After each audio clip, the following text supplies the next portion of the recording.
Kining inyong gobernador, Johnny T. Pimentel, maghahatag ng update sa kining umaabot na bagyong Bagsyang.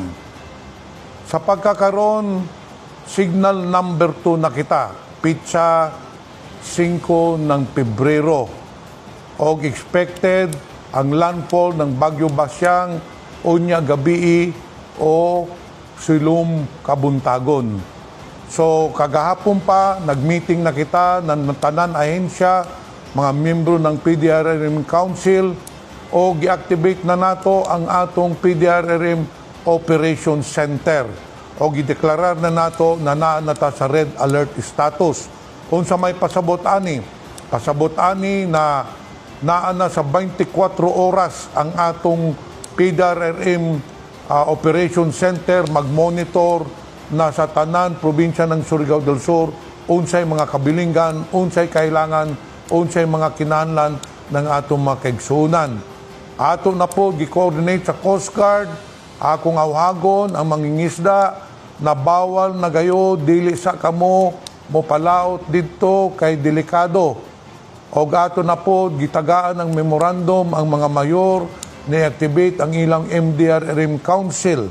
Sa pagkakaroon para kamo masayod na 9,433 kapamilya na apektado consisting of 23,000 individuals. Na po mga nagbakwit sa nagkalain-lain ng mga munisipyo. Sa pagkakaroon na atong 600 families na nagbakwit o ang almost 2,000 individuals.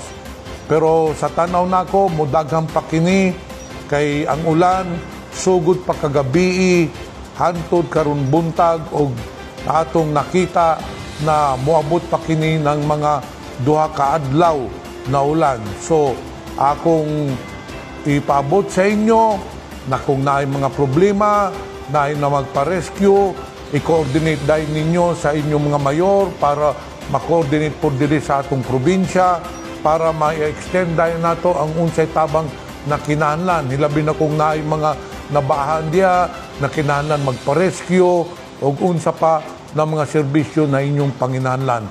So sa inyong tanan, pag-amping kamo, rest assured na kining atong probinsya naga-monitor gyud sa entero probinsya para maato dayon masulbad kung unsay mga panginahanglan.